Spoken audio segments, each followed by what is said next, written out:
Hi, and welcome to Historical Influence. Here, we explore amazing stories of people and events that shaped our history. Join us to learn, discover, and get inspired by the past in a fun and engaging way. Cleopatra VII Philopator was queen of the Ptolemaic kingdom of Egypt from 51 to 30 BC. Her name, Cleopatra, means glory of her father, and her adopted title, Thea Philopator, means father-loving goddess. As the last active Hellenistic pharaoh, her death marked the end of the Hellenistic period in the Mediterranean. Cleopatra belonged to the Ptolemaic dynasty, a line of Macedonian rulers founded by Ptolemy I Soter, a general under Alexander the Great after his conquest of Egypt in 332 BC.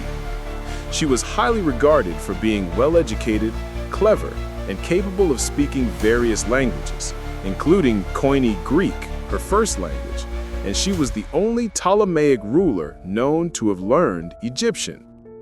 Her strategic romantic alliances with the Roman leaders Julius Caesar and Mark Antony, alongside her purported exotic beauty and powers of seduction, cemented her enduring place in history and popular myth. Her life inspired William Shakespeare's play Antony and Cleopatra, which was first performed in 1607, and numerous film dramatizations, most famously the 1963 feature starring Elizabeth Taylor. Cleopatra VII was born in Alexandria in early 69 BC or late 70 BC. She was the daughter of Ptolemy XII Auletes. Her mother is presumed to have been Cleopatra V Tryphena, the king's wife, and possibly his half-sister. In 51 BC, upon the death of Auletes, 18-year-old Cleopatra and her 10-year-old brother, Ptolemy XIII, inherited the Egyptian throne as co-regents. They likely married, as was customary for Ptolemaic rulers. Cleopatra, however, served as the dominant ruler throughout all three of her co-regencies. Early in her reign, Egypt struggled with internal issues, including famine caused by drought and low Nile flooding, and an unhealthy economy leading to inflation and hunger. Soon after their accession, Ptolemy XIII's advisors acted against Cleopatra. This forced her to flee Egypt for Syria in 49 BC. She then raised an army of mercenaries and returned in 48 BC to face her brother's forces in a civil war near Pelusium on Egypt's eastern border. While Cleopatra was fighting for her throne, the Roman civil war between Julius Caesar and Pompey was underway.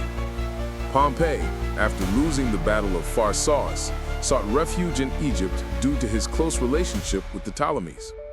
However, Ptolemy XIII's advisors, fearing Pompey would use Egypt as a base for a protracted Roman war, had him ambushed and killed on September 28, 48 BC.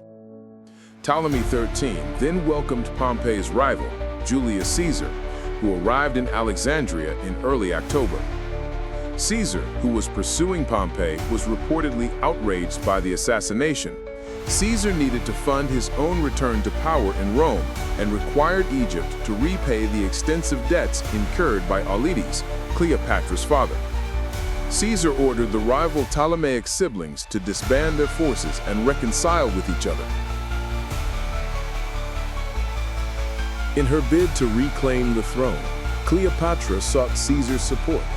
According to Plutarch's famous account, she was smuggled into the royal palace in Alexandria, allegedly bound inside a bed sack, to plead her case with him personally.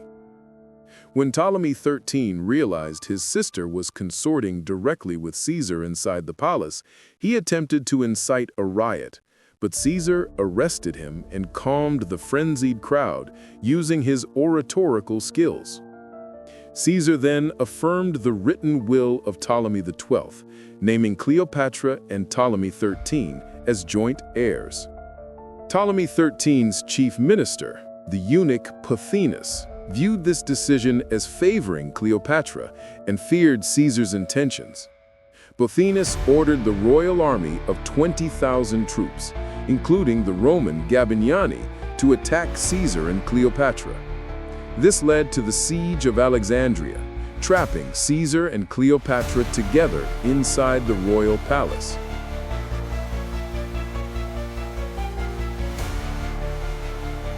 The conflict with Ptolemy XIII's forces lasted 4 months until Roman reinforcements arrived sometime between January and March 47 BC. Ptolemy XIII was forced to flee Alexandria and was believed to have drowned in the Nile River. Caesar, now victorious, restored Cleopatra to the throne.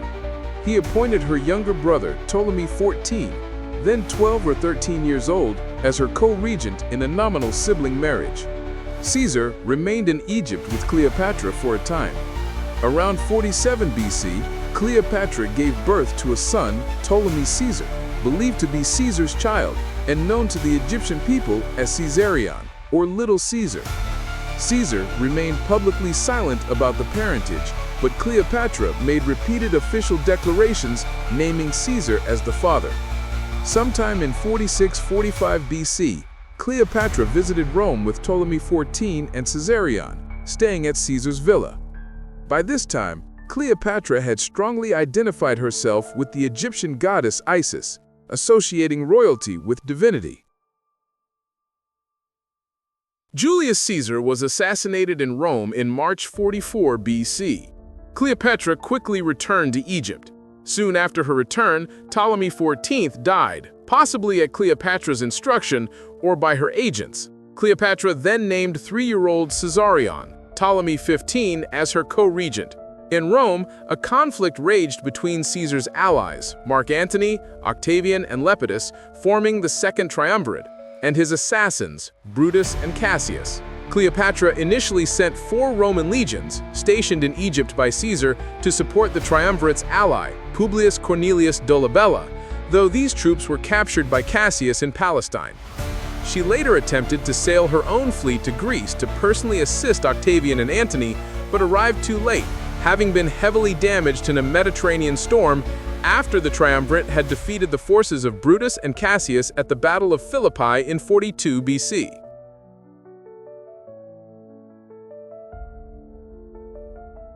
By the end of 42 BC, Mark Antony gained control over the eastern half of the Roman Republic.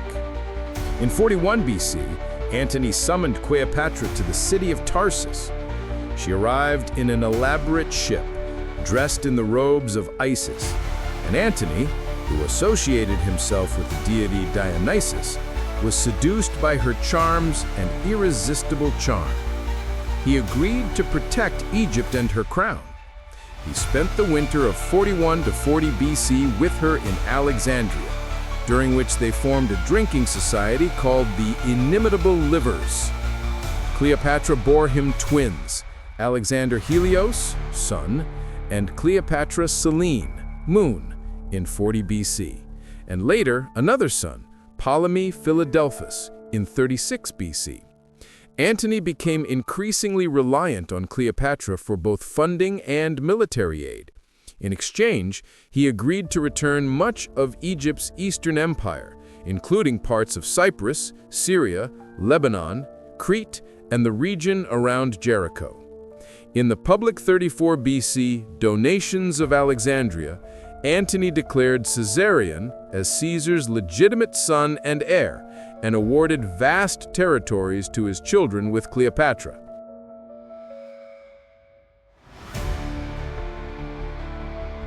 The donations of Alexandria ignited a furious propaganda war with Octavian, Antony's rival.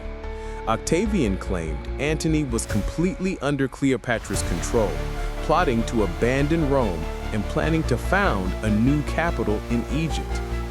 Octavian seized Antony's will and publicly read parts, including the request to be buried alongside Cleopatra in Egypt, to turn Roman opinion against him. In late 32 BC, the Roman Senate stripped Antony of all his titles. Octavian then formally declared war on Cleopatra, not Antony. On September 2, 31 BC, Octavian's forces soundly defeated the combined naval fleets of Antony and Cleopatra at the Battle of Actium. Cleopatra's ships deserted the battle first and fled to Egypt, and Antony soon followed. With Alexandria under attack from Octavian's forces in 30 BC, Antony heard a false rumor that Cleopatra had committed suicide. He reacted by falling on his sword and died shortly after learning the rumor was false.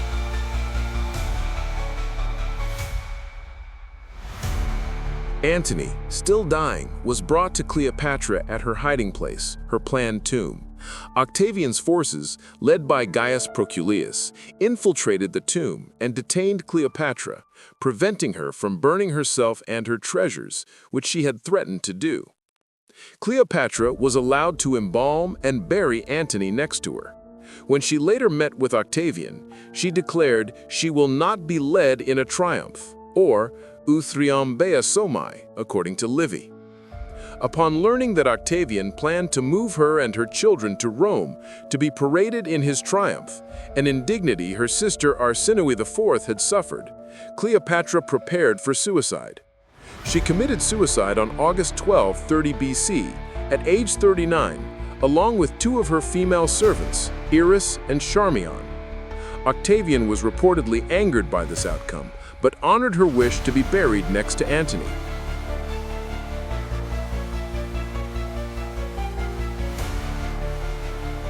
The means of Cleopatra's death remains uncertain. The popular theory, advanced by Plutarch, is that she used the bite of a poisonous snake known as the asp, a symbol of divine royalty. However, ancient writers such as Cassius Dio and Strabo suggested she used poison administered by a needle or ointment, noting that no snake was found with her body, though tiny puncture wounds were observed on her arm. Cleopatra's 16-year-old son, Caesarion, Ptolemy XV, was officially the sole ruler for about 18 days. He was captured and executed shortly after his mother's death on Octavian's orders, as Octavian was advised that it is not good to have too many Caesars. With the fall of the Ptolemaic kingdom, Egypt became a province of the Roman Empire, marking the definitive end of the Hellenistic period. Cleopatra's 3 surviving children with Antony were sent to Rome and raised by Octavia. Her daughter, Cleopatra Selene II, eventually married Juba II and became Queen of Mauritania. Share your thoughts in the comments, and don't forget to subscribe for more stories that shaped our world.